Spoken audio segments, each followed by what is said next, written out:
है। यहाँ से पहले बिंदु को मरीचि ऋषि के नाम से जानते हैं। उसके बाद में जो बिंदु है वो कहलाते हैं ऋषि वशिष्ठा। ऋषि वशिष्ठा की बाईं ओर आपको एक छोटा बिंदु नजर आएगा। ये बिंदु ही है अरुंधति। ऋषि वशिष्ठा के बाद आते हैं ऋषि अंगीरसा। फिर आते हैं ऋषि अत्रि।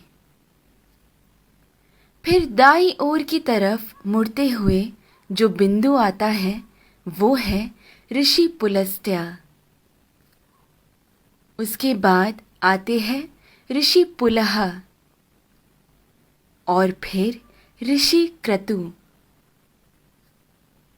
ऋषि पुलह और क्रतु के अंतर को 5 गुना मिलाकर नीचे की तरफ आएंगे तो वहां बसे हैं ध्रुव नक्षत्र। सदा उत्तर में रहने की वजह से उसे ध्रुव नक्षत्र कहा जाता है। इंग्लिश में हम इसे नॉर्थ स्टार के नाम से जानते हैं।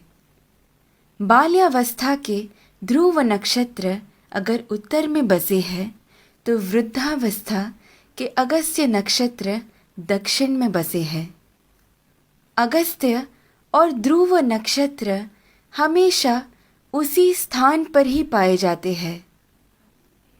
इन दोनों के बीच में मौजूद आकाश गंगा सतत घूमती रहती है। इस कारण से हमारी धरती अक्ष के ऊपर घूमकर घूमती रहती है। ये सच है कि सारा जगत भगवान के इर्द गिर्द घूमता रहता है, लेकिन वो हमें कभी नजर नहीं आ सकता।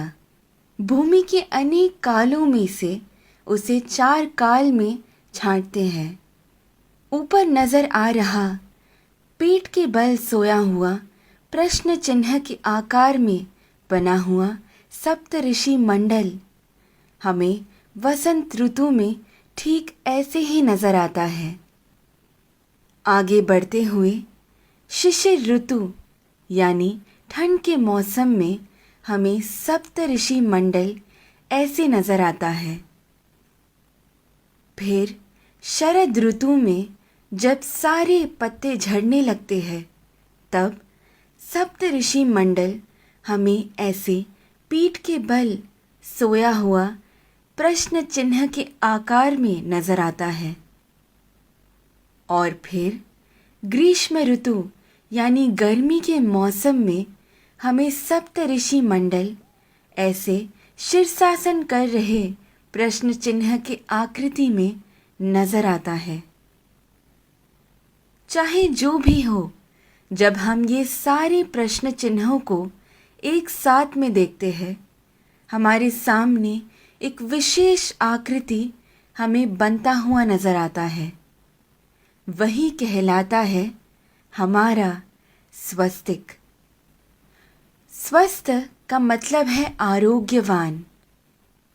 स्वस्तिक का महत्व मेरे पिता मुझे हमेशा से बताते आए हैं, लेकिन हर क्षण प्रयोग में ला रहे इस स्वस्तिक का जन्म कहाँ से हुआ ये आज मेरे पिता द्वारा जाना, जो आप सभी में मैंने बांटना चाहा। ध्रुव नक्षत्र को देखते हुए हमें ये मालूम होता है कि हम पूरी जिंदगी जिस दिशा की ओर बहते जा रहे हैं वही है उत्तर दिशा। इसीलिए शायद हमारी भूमि पर भी दक्षिण में अधिक जल है और उत्तर की ओर अधिक ज़मीन है। इस विषय को इतनी सुंदरता से वीडियो के रूप में बनाकर आप सभी को समझाने का श्रेय जाता है मुक्ता जी को। धन्यवाद। तत्परा अहोरात्रा।